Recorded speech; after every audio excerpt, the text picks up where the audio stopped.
You know what it is. That's right. It's time to talk money with your money nerd and financial coach. Now, tighten those purse strings and open those ears. It's the Money Talk with Tiff podcast.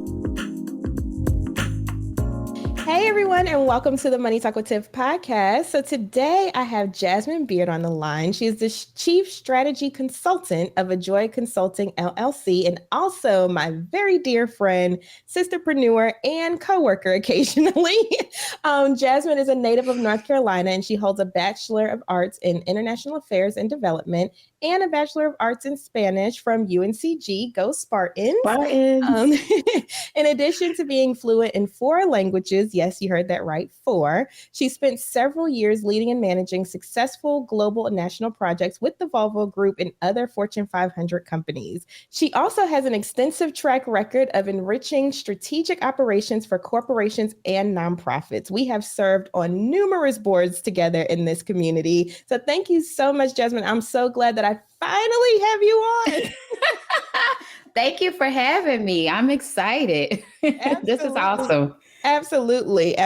So I wanted to bring you on today because one thing that you specialize in that you are phenomenal in, amongst other things, of course, but that is customer experience. And that is where a lot of small businesses struggle. I know you've heard, when people say, well, see, this is why I don't, shop here. This is why I don't do this. And it's all about the customer experience. So I wanted to get into that today. So how do you define customer experience? So what does that even mean for our listeners? So customer experience, just in short terms, is pretty much anything or any activity that affects a customer's perception about a brand, their feelings about a brand, or their buying decisions. So from the time, I like to say, your customer experience starts from the time that a customer knows that you even exist, whether that's word of mouth, through your website, through radio, podcast, any point that they know that you exist, to sometimes a purchase or not a purchase or any type of interaction. And if there is an interaction or exchange, even after that interaction or exchange, that's still part of the customer experience.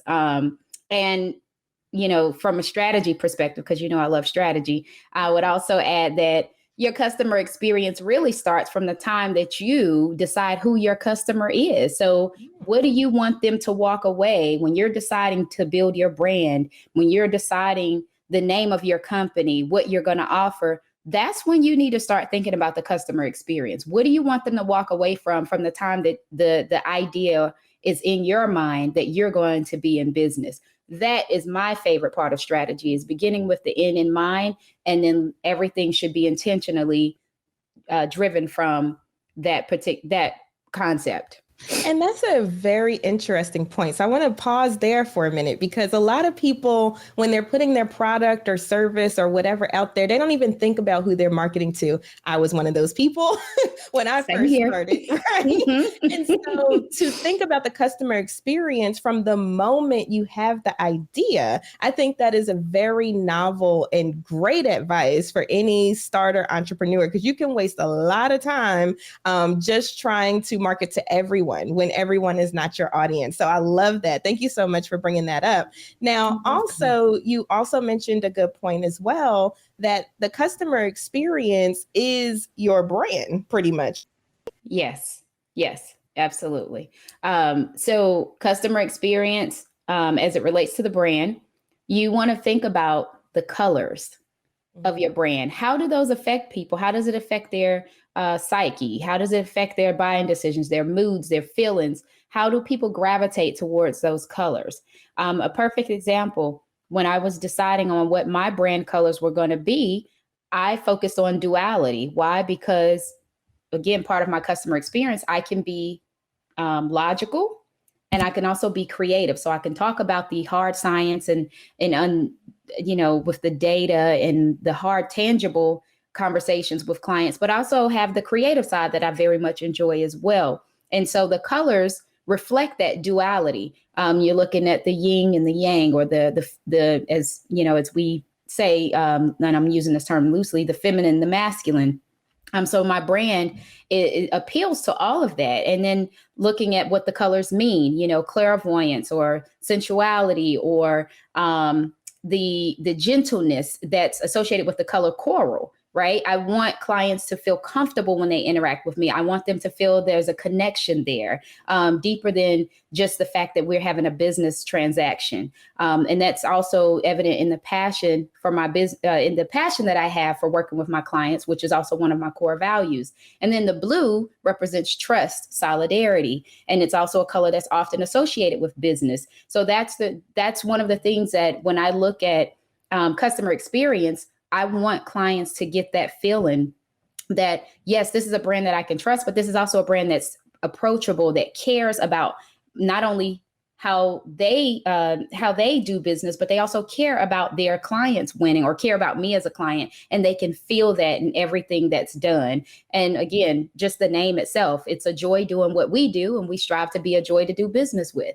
And people give me constant feedback about, I just love the signatures in your email when you say have a joyful day. They said it just brings such positivity, and that's important because you just never know what someone is experiencing on the other side of that email. But to answer your question, yes, your brand is your customer experience. And I recently looked up a potential prospect client, their website, and immediately I'm like, oh my gosh, these colors are off-putting. I'm just like, okay, this is a marketing firm and your colors look like this, your website look like this. It's not inviting. It's almost that it screams everything that says, I just have this website here just because somebody told me I need to put it here. Mm-hmm. It's not inviting. It doesn't invite me to want to stay. It doesn't give me any guidance. It's almost like a playground. Is your playground welcoming, or is your playground off-putting where people would say, I don't know if we want to go in there. Stranger danger. Right, yes, stranger danger. But you brought up another good point too, and that's values. That's another thing that small business owners kind of overlook as well, is, coming up with what are your core values for your business, for your firm. And so I really stress that, because that will give you the guidance you need, to move on. Whenever there's a situation where you have to choose this or that, and it's a hard decision, you can go back to those core values and say, okay, what would my values do? Kind of like WWJD. Yes. WWVD. What would my values do? Yes. So that is something that is super important. And I know, you didn't really spend too much time on that, but I really wanted to emphasize that for the audience, that as a business, like you said, you have to have, who you're marketing to as part of your strategy, your colors, your logo, your web presence, everything should align. And I will tell y'all, Jasmine is the guru of customer experience and branding. I mean, y'all think I'm good at branding, but she definitely has me beat. So with that being said, right, and the glasses, she got a joy on the side, y'all, I'm telling you. So with that being said, what other tips do you have for us when it comes to branding? Like you mentioned that in your signature, you always put, have a joyful evening. You have your logo here on the shirt. Yes. Yeah. So what other tips do you have when it comes to branding and setting that customer experience up for success? Absolutely. So I could spend, as we could talk hours about branding, but think about the brands that you wear, that you love. How do they show up? Look at your favorite brands. Look at who's in your house the most. Do you have a lot of Apple products? Do you have a lot of Yeti products? I mean, who shows up in your house the most, and who do you admire as a business owner from a branding perspective? And emulate that, right? You don't have to reinvent the wheel, but I like to say immerse yourself in your own brand. You are the first walking billboard. And guess what? It's pretty much free. When you buy shirts, get you a shirt from even, we love thrifting, Goodwill, or get you a shirt from Target. I need to be, racking in affiliate and marketing dollars. But, yes, go get you a plain shirt and find someone who does embroidery and get them to embroider your logo on at least 5 to 6 different colors of shirts. And then guess what? You have a shirt for every single day of the week, and that you can wear if you want to throw a blazer over it, if you want to get you some blazers from Goodwill or your favorite store. Put your logo on it. There's no reason you should not be wearing your logo every day of the week. Now, some days, yes, I just want to dress down and be comfortable. If I know I don't have client calls, I might opt to wear some more casual clothing just to be comfortable because it's going to be a grind day. But other than that, immerse yourself in your brand. And then those who you trust, people who are of like mindsets, gift them a shirt that has your brand on it. Find a catchy phrase. But that would be the first thing I say. I think that's the first biggest missed opportunity for small business owners, especially solopreneurs. Don't always feel like you have to spend so much or go broke spending your budget on Facebook ads and Instagram ads all the time. Sometimes you might do better, especially if you like networking in person like I do. I love it. So people see me and they're like, I've seen your logo somewhere. I can't remember where. These glasses, they're intentional. Yellow is associated with the color of memory. So people know me, or at least they say, I've seen you somewhere because I remember those yellow glasses. And then when they see the yellow glass, oh my gosh, you've got your brand on the side. It says life is a joy. Like, think about all the things you wear and say, can I put my logo on this? I mean, I bought this ring. It says joy. It doesn't say AJOY, but I bought this ring when I was in college in 2009. But who knew? Divine timing, right? Now I'm keeping this ring. I'm not ever going to get rid of it. And it's also my daughter's middle name. So, just think about all the things you can get your name or your brand, your company brand engraved on or imprinted or embroidered on. Make it happen. Even if you have to start with one mug and that's all you have, you drink out of that one mug every day at the office because somebody's going to say, that's a nice mug. Where'd you get that from? And you might want to gift them one at no cost, or you might want to say, oh, I sell them. And I was going to say that mug can be in every single picture you take. Absolutely. You're like, which mug? Yes, absolutely. But it's all about branding. And see, that's the thing. And I feel like that's what made both of our businesses successful. We're really good at branding. Like people will say, oh, I've heard of AJOY Consulting, or I've heard of Money Talk with Tiff. Where did I hear it from? And like you said, it's just those little placements that you don't realize that people are looking at, but it definitely helps your brand and it makes you stick out. So that is wonderful advice for our audience. And hopefully y'all are taking notes because this is some gems that we drop in all throughout this episode. But with that being said, so we talked about the customer experience, how you can be strategic with the branding and building that customer experience. But I also want to hit on customer loyalty because those are pretty much directly related. Oh, yes. So how do you define customer loyalty and what does that look like? So the way that I define customer loyalty is when your customers or clients take personal ownership in sustaining your longevity and success in business. A very quick example that I give, Tiff and I are both live hard foodies. I don't like to say die hard, but we are live hard foodies and we love to eat. So especially when it's great. However, there was one of my favorite local restaurants here. They source everything fresh. This is part of the customer experience. I know these things, right? They source everything local. It's fresh. They grow their own herbs out front. It's Peruvian. And the prices are affordable and the service is always great. However, during the pandemic, before the pandemic, my average meal that I would cost about $12 to $18, depending on what I ordered that particular day. During the pandemic, I still wanted to patronize them because I saw some of my favorite restaurants were quickly closing for whatever reason, whether it's low revenue or just it was a great time to exit for them. And I said, well, I hope they don't close. So what I would do is go and just buy the beans and rice and avocado. And that was less than $10, but I was still able to do my part in helping their foot traffic and their revenue sales. And I even saw that they went to a skeleton crew to help prepare the food. I often saw the owner in there cooking and just maybe one or two people doing their best to prepare the takeout orders. However, I'm glad to say that they made it through. They've made some adjustments since then as far as their days of operation or what have you. But I say that is a true example of customer loyalty when they do what they can, your customers or clients do what they can to help you stay in business, whether that's food, whether it's a service or a product, when they are actively telling people to purchase or they are purchasing for people just to get them to try your products. That's real customer loyalty. It goes beyond just a word of mouth referral. They're helping to maximize or increase the purchase transactions with your brand.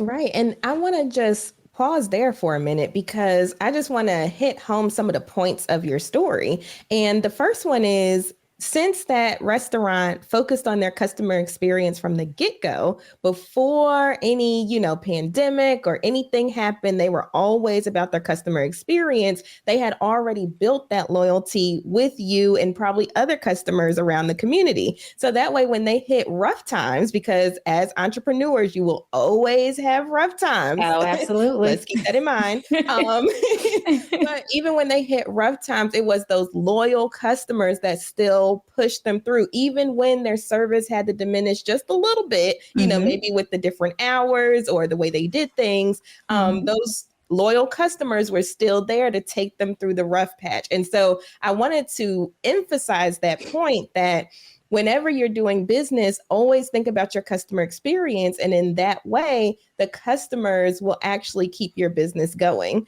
And so I feel that is a wonderful story to drive home a few points. So with that being said, what tips do you have for us small business owners when it comes to our customer experience, customer loyalty? What can we do better?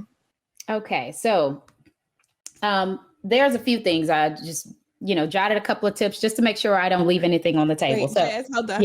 And you don't have to give us all the juice because we know you are an entrepreneur. That's what you do. Okay. So you can always reach out to Jazz directly. But she's just going to throw a little gems to us real quick. All right, go ahead. Yes. Okay. You know me. I try to throw it all out there. But that's, again, part of my core values is passion. So I get really passionate about this stuff. So the first thing is look in the mirror. Would you want to purchase from your own brand? Not because it's yours, but when someone walks into your business establishment or when they encounter your location, is it pleasant? How does it smell? How does it feel when you walk in there? Is it clean? Would you give yourself, it's basically you're assessing yourself. Would you want to purchase from your own brand in the state that it is now? If so, why or why not? I've seen plenty of businesses where the owners are not keeping the location in a great appearance, but they're taking luxury trips. So it's like, clearly, what a luxury experience is. So why aren't you providing that to your clients and your customers? That's not, that's not good alignment or brand alignment. And it's definitely not, it doesn't make for a great customer experience. Next thing is, how do you want people to feel?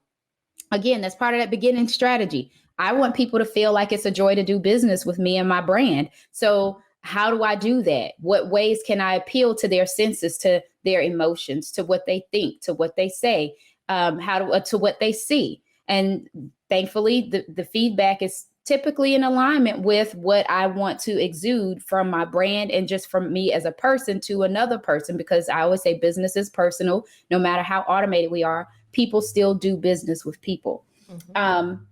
Also, make it easy to promote your brand. What are your customers saying about you? Are they talking about you at all, positive or negative? If they're talking about you, that's a good thing. If they're talking not so positive about you or negative about you, then listen.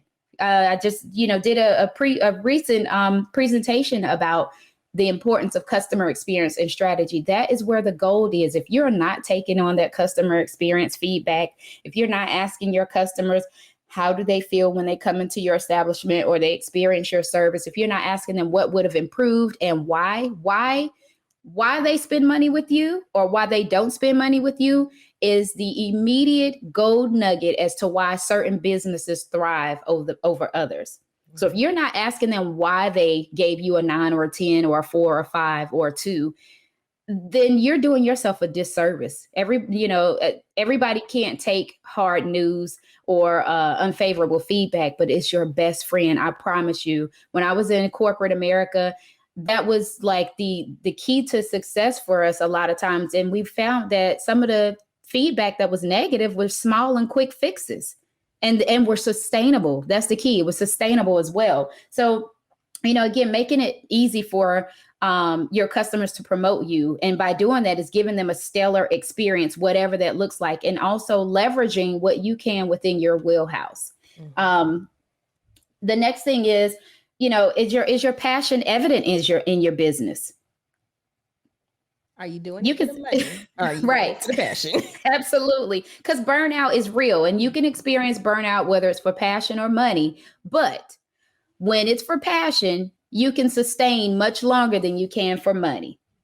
You can sustain much longer than you can for money, and your customers feel it when it's just for the money. They feel it, and eventually you will feel it, because once they see that you're only about their money and not their experience and not about their well-being and the benefits that they're supposed to receive from your product, service, or location, eventually they're going to go to the next person that they feel genuinely cares about them before their dollar. And that's who's going to get their dollar during hopefully not the next pandemic, but and I say that because that was one of the things that was evident in the feedback I received when I asked people. I just did a test case study in a small survey asking, who did you spend your money with during the pandemic? And then why?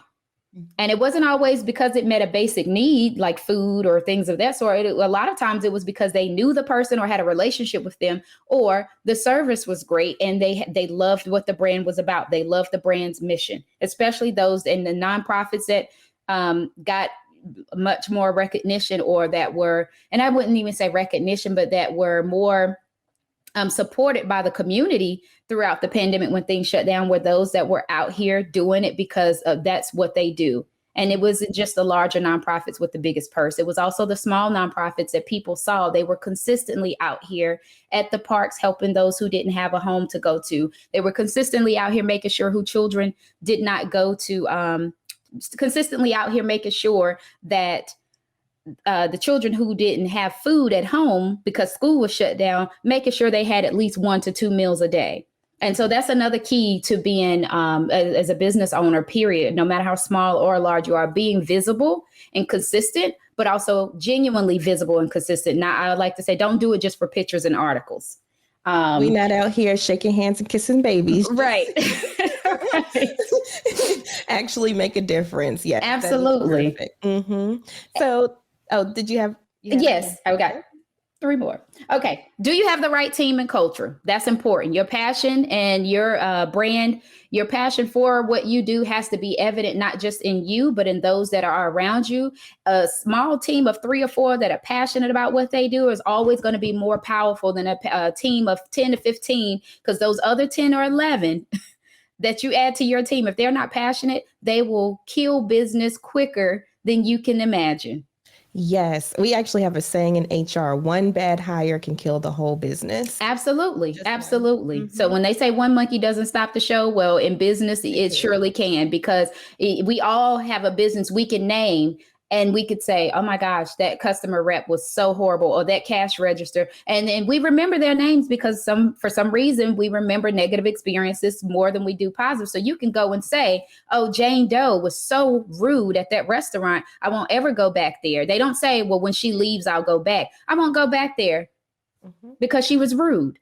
And if she's rude, then that means that management allowed her to be rude, or they failed to train her. So that means they don't care about the customer experience. Also, and then, leveraging your special sauce. What is your special sauce? You don't always have to. Yes, you want to be mindful of what the competition is doing, but everybody has a special sauce. There are so many consultants out here, but there's not another Jasmine Beard. We're not, everybody's not immediately replicated. So always look inside and say, what is it that makes us special that we don't have to spend money on? What is it that makes us stand out? And again, that goes back to your customer feedback, your customer experience, and also quality service is great service. If you do it right every time, the customer experience and customer loyalty is yours to enjoy. I say guilt-free. Yes. And I just want to emphasize, you are your competitive advantage. So just keep that in mind as an entrepreneur. And, I think I've said this on the podcast before, but the whole bread analogy, there's so many different loaves of bread. And at the basis of that, bread is bread. It's the same ingredients. It's flour, it's eggs, whatever. bread is bread, but there's so many different brands, there's so many different styles, there's so many different everything. And there's different customers that are loyal to the different kinds of bread. So with that being said, you are the secret sauce. You are your competitive advantage. So like Jasmine was saying, make sure that you focus on that, you hone in on that, and you make that what your customer experience starts with. So thank you so much, Jasmine, for coming on the line and sharing all of this wonderful knowledge with us. I know you helped so many people with their businesses today. So with that being said, if people wanted to learn more about you, where could they find you? So you can find me on my website at AJOY2consult.com. That's AJOY, the number 2, consult, consult.com. You can also find me on Instagram at AJOY Consulting. The same is on Facebook at AJOY Consulting. And I can also be reached at jasmine.b@ajoy2consult.com. Awesome. Well, thank you so much for joining us today. And you dropped so many gems. I'm so grateful that we finally got you on. Yes. Thank you for having me. Absolutely. And we'll definitely have you back. But I hope you have a wonderful rest of your day. Thank you. Have a joyful day, everybody. Thank you for listening, joining, and being a part of the Money Talk with Tiff podcast this week. You can check Tiff out every Thursday for a new Money Talk podcast. But if you just can't wait until next week, you can listen to previous podcast episodes at moneytalkwitht.com or follow Tiff on all social media platforms at Money Talk with T. Until next time, spend wise by spending less than you make. A word to the money wise is always sufficient.